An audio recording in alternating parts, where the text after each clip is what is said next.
नमस्कार, आप देख रहे हैं सच्ची न्यूज गांव से शहर तक।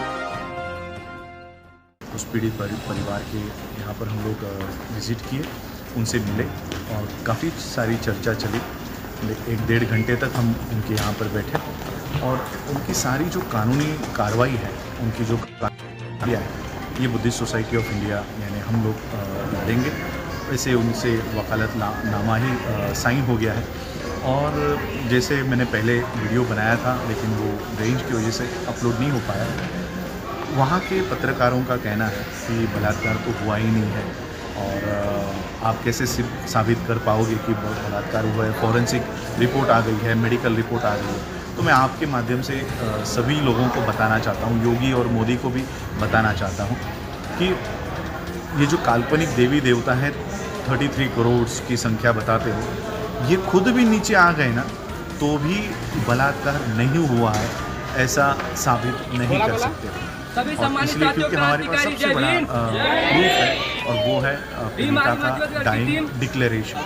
पूरे वर्ल्ड में कहीं पर भी जाओ, कोई भी कोर्ट ये आपकी फॉरेंसिक रिपोर्ट इसको कचरे के डब्बे में डालेंगे, लेकिन पीड़िता का जो डाइंग डिक्लेरेशन यही वैलिड होगा और उसने मरते समय कहा कि उसके साथ सामूहिक बलात्कार हुआ। इसलिए कोई भी पूरा प्रशासन भी, नरेंद्र मोदी भी अगर आकर कटघरे में ये कहेगा कि बलात्कार नहीं हुआ है तब भी वो माना नहीं जाएगा।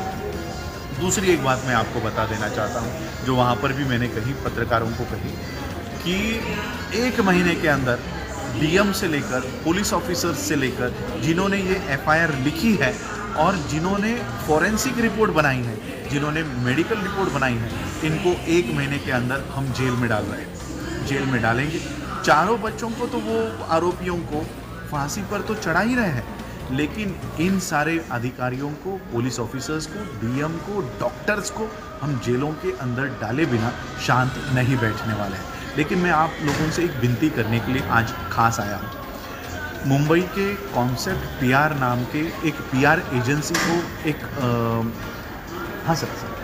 पीआर एजेंसी को एक कॉन्ट्रैक्ट दिया गया है और ये साबित करने के लिए पूरे मीडिया को अब लगाया है कि ये बलात्कार नहीं है और जातीय तनाव में इस चीज़ को डाइवर्ट करने के लिए ये लोग काम कर रहे हैं। जैसे हम लोगों ने रोहित वेमुला का किस्सा देखा, रोहित वेमुला का मामला देखा। रोहित वेमुला के मामले को दबाने के लिए जेएनयू का मामला खड़ा कर दिया गया और जेएनयू से कन्हैया कुमार को हाईलाइट किया गया।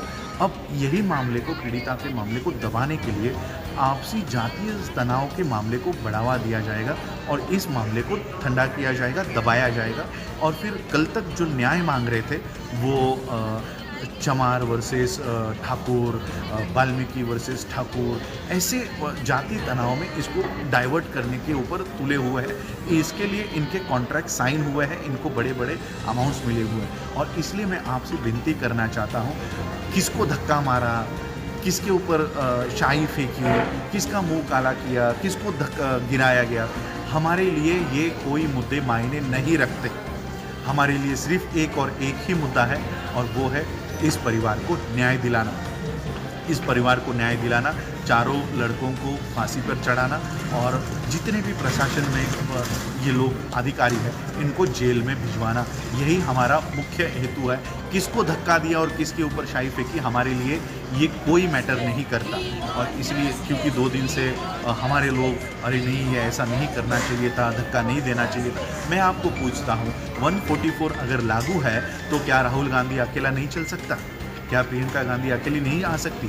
Z+ सिक्योरिटी लाने की क्या ज़रूरत थी? क्या आप अकेले घूमने में आपको डर लगता है? जब हम अकेले मुंबई से यहाँ पर आ सकते हैं तो आप दिल्ली से नहीं चल सकते, दिल्ली से नहीं आ सकते। इतना भीड़ लाने की ज़रूरत क्या है? और इसलिए मैं आप लोगों से यही विनती करने के लिए आया हूँ कि ये लोग राजनीति के लिए, अपने अपने वोट बैंक्स बढ़ाने के लिए, अपने अपनी सीटें बढ़ाने के लिए हमारे बच्चे का इस्तेमाल करेंगे, उसकी मौत का इस्तेमाल करेंगे, हमारे परिवारों का इस्तेमाल करेंगे। ऐसा हमारे परिवारों का इस्तेमाल होने मत दीजिए। उनको न्याय चाहिए। उनको आप, मैंने जब कहा, उन्होंने कहा हमें मोदी योगी के पैसे नहीं चाहिए, हमको नौकरी नहीं चाहिए, हमको सिर्फ न्याय चाहिए और ये न्याय मिलाने के लिए हमको एक होकर लड़ना होगा। डाइवर्शन कई सारे आएंगे, कई सारे लोग डाइवर्ट करने के ऊपर आएंगे, हमें मारा गया, हमें धक्का दिया गया, हम पे शाई फेंकी गई, कई सारे डाइवर्शन आएंगे। हमको डाइवर्ट नहीं होना है और सिर्फ हमारे परिवार को सुरक्षित रखना है। और मैं आप लोगों को ये ज़बान देता हूँ, हफ्ते भर में ये परिवार यूपी से बाहर होगा और हफ्ते भर में ये FIR, ये सारी केस यूपी से बाहर चलाई जाएगी। यूपी, उत्तर प्रदेश से ये पूरा मामला बाहर होगा।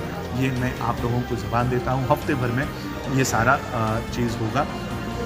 और आज हम लोग परिवार से मिले।